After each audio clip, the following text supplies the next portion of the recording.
हिमाचल प्रदेश में एसएमसी अध्यापक आर पार की लड़ाई के मूड में एक बार फिर सड़कों पर उतर आए हैं। ये सभी अध्यापक नियमितीकरण की मांग उठा रहे हैं।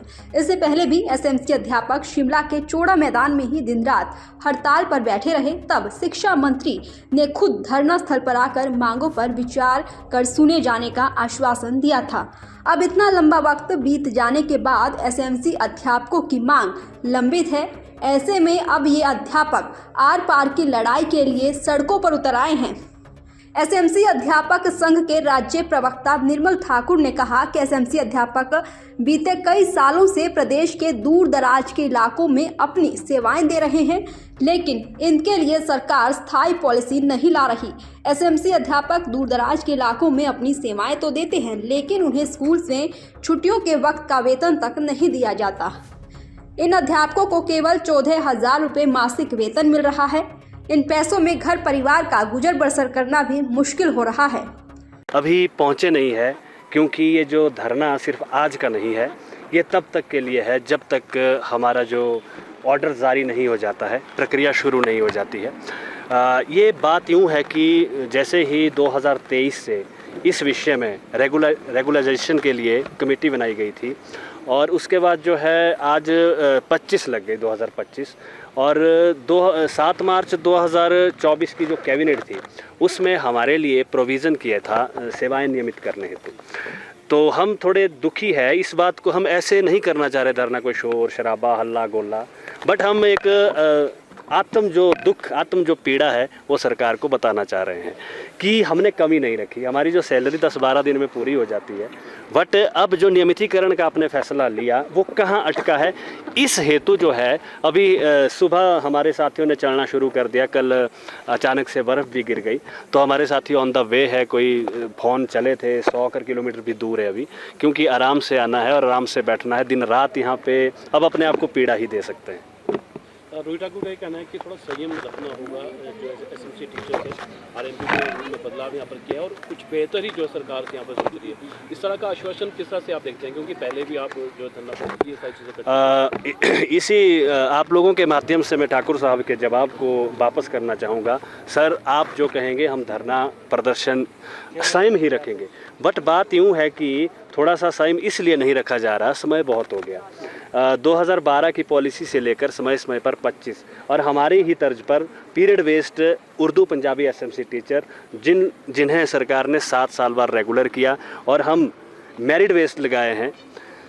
और सबसे बड़ी बात तो है कि दूरवर्ती क्षेत्रों में, ग्रामीण क्षेत्रों में, हार्ड और ट्राइब क्षेत्रों में तो संयम तो सर बहुत ही ज़्यादा रख लिया है। आपके कहने से तो और भी ज़्यादा रख लिया है, ठाकुर साहब के कहने से तो 2 साल रख लिया है। अब हमारी पीड़ा को ठाकुर साहब समझेंगे, ये हम उम्मीद करते हैं। ऐसे 150 से 200 स्कूल हिमाचल प्रदेश में है, और वो ग्रामीण ही क्षेत्रों में है।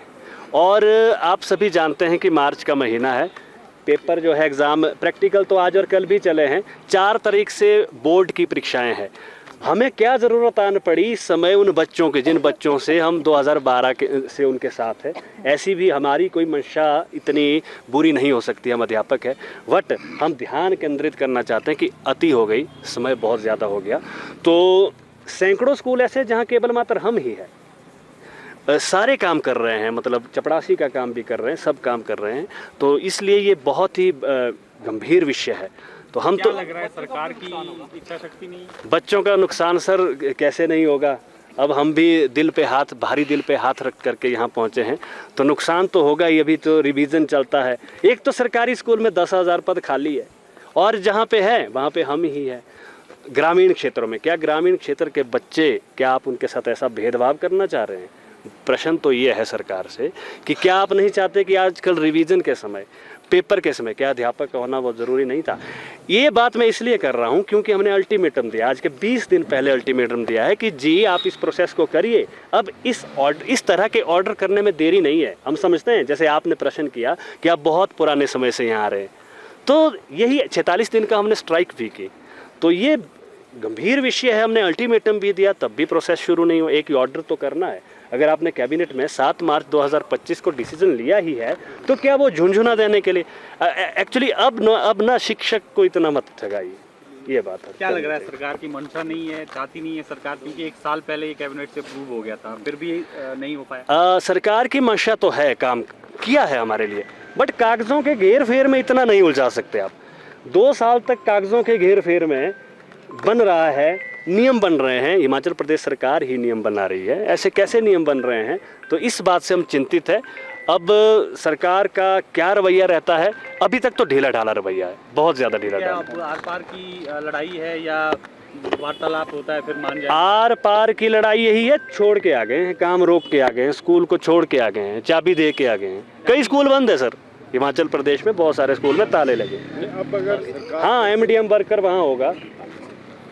अब अगर फिर से यहाँ पर सरकार से आश्वासन मिलता है इस सब, हाँ जी, आप सही बोल रहे हैं। इस बार आश्वासन का नहीं है, हम बहुत बार आश्वासन लेके गए हैं, इस बार सिर्फ ऑर्डर ही तो करना है कि फलाने समय में इतने दिनों बाद आपको जो स्क्रीनिंग टेस्ट द्वारा या इस विधि द्वारा सेवाएं नियमित की जाएगी, नियुक्ति चाहिए, अब हमें वो चाहिए, अब आश्वासन का समय नहीं। फिर आपका आंदोलन खत्म होगा? हम जरूर इस तरह का कोई लेटर देखना चाहेंगे विभागीय स्तर का, जो तिथि तय करे, जो टाइम बाउंड हो कि इस समय से, क्योंकि अब लेटर तक ये बात, लेटर आला अधिकारियों का निकले तो हम तो चले जाएंगे, ये बात है हमारी।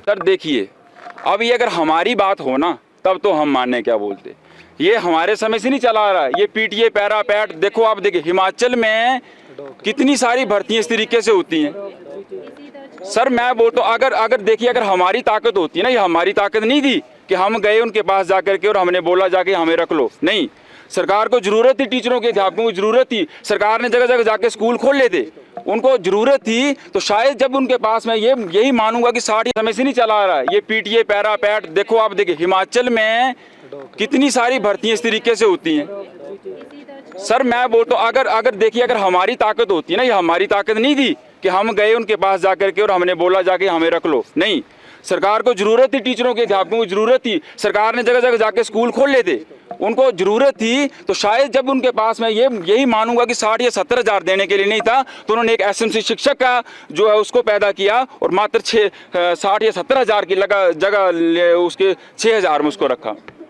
और जहाँ पर एक CNB अध्यापक जो मुझे लगता जहाँ पर जिसकी सैलरी 50 से 60 हज़ार थी, वो मात्र जो उसको 4.5 हज़ार में रखा गया, 4500 में रखा गया, JBT को शायद 3500 में रखा गया। तो आप सोचिए सर कि अब तक मैं ये मानता हूँ कि 6-7 साल जब हमें 3500 में, आप सोचिए सर कोई व्यक्ति घर से 150 किलोमीटर दूर है, आप खुद बताइए कि क्या 3500 में सर उसका गुजारा होता है?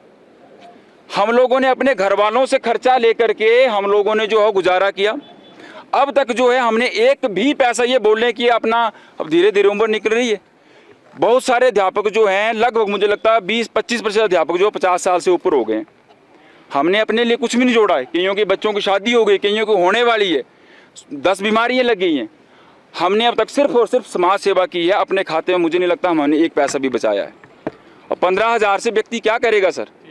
आज तक तो हम लोगों ने सिर्फ और सिर्फ समाज सेवा की है। अब सरकार को सोचना चाहिए कि मानते हैं हम लोग, कितना समय दें आप बताओ ना, कितना समय दें हम लोग?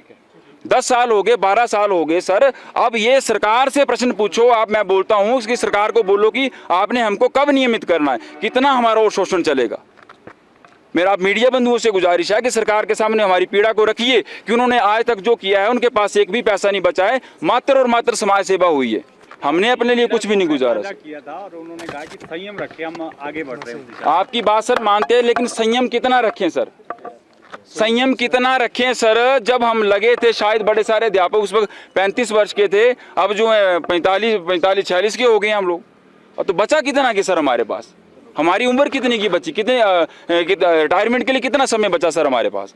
और दायित्व देखो, अब ऐसा ही नहीं इसको छोड़ के हम कहीं जा भी नहीं सकते, अब तो बंद गए हैं इसमें, अभी कहीं छोड़ के जा नहीं सकते, क्या करें, कहाँ जाएं अब इसी में ही हम लोग को जीना और इसी में मरना है, अब मजबूर हो गए हम। नहीं कब जाएंगे दोबारा, क्योंकि सरकार तो आश्वासन ही दे रही है सर, स्कूल में क्या जाना सर, अब आप ही बताओ कि स्कूल में ही तो जा रहे हैं हम लोगों ने तन मन। एक चीज़ और बताता हूँ, ऐसा नहीं है कि हम कोई हमारी इलेक्शन में जब ड्यूटी लगती है प्रिजाइडिंग ऑफिसर की हम ड्यूटी देते हैं, एग्जाम में सेंटर स्टूडेंट की हम ड्यूटी देते हैं, ऐसी कोरोना में नोडल ऑफिसर की हम ड्यूटी देते हैं, ऐसी कोई भी जगह नहीं है जहाँ पर हमारी ड्यूटी नहीं लगती है। जहाँ पर एक नियमित अध्यापक जो काम करता है बराबर उनके हम काम करते हैं।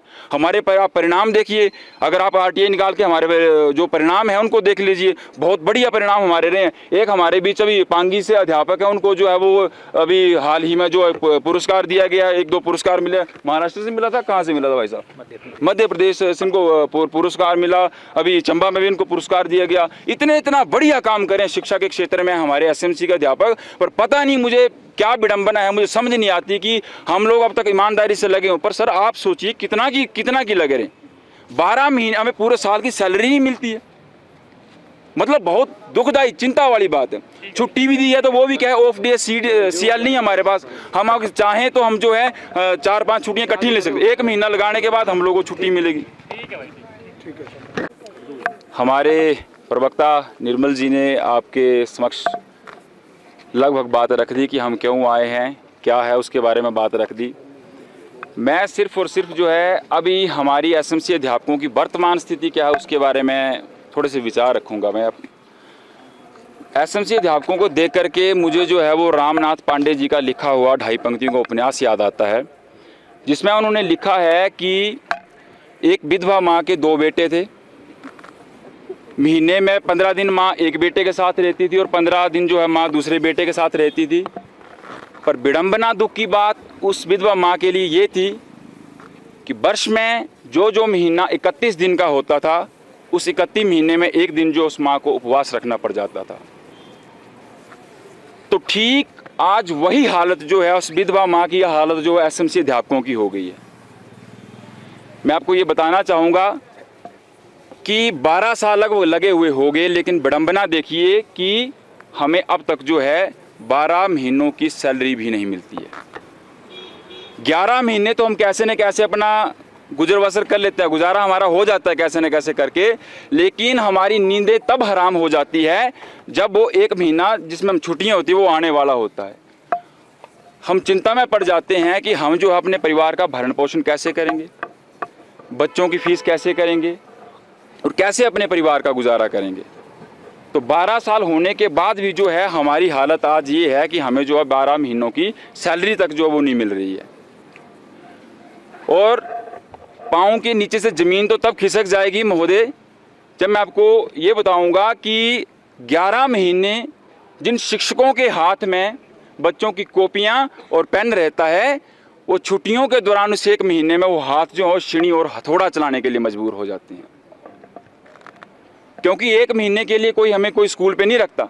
हमारे पास मजदूरी करने के अलावा कोई और ऑप्शन नहीं रह जाता। और सोचिए आप कि जब भारत का भाग्य विधाता और राष्ट्र का निर्माता जो है एक छेनी और हथौड़ा चलाने के लिए मजबूर हो जाएगा, तो उस राष्ट्र का क्या भविष्य होगा ये आप सोच लो।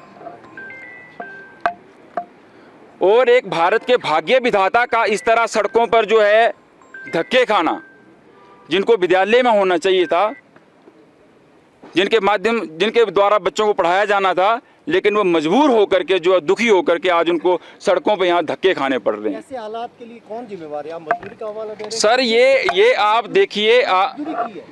यस सर, बिल्कुल। ये जो इतने सारे खड़े हैं इनसे पूछिए कि जब 1 महीना हमारे पास सैलरी नहीं मिलती है, कहाँ जाएं सर? कहाँ मजदूरी की हमें सर करनी पड़ती है, मजदूरी करनी पड़ती है, हमें कोई ना कोई काम हमको करना पड़ता है। क्या बोलते? दैनिक सवेरा के लिए शिमला से DC भारद्वाज की रिपोर्ट।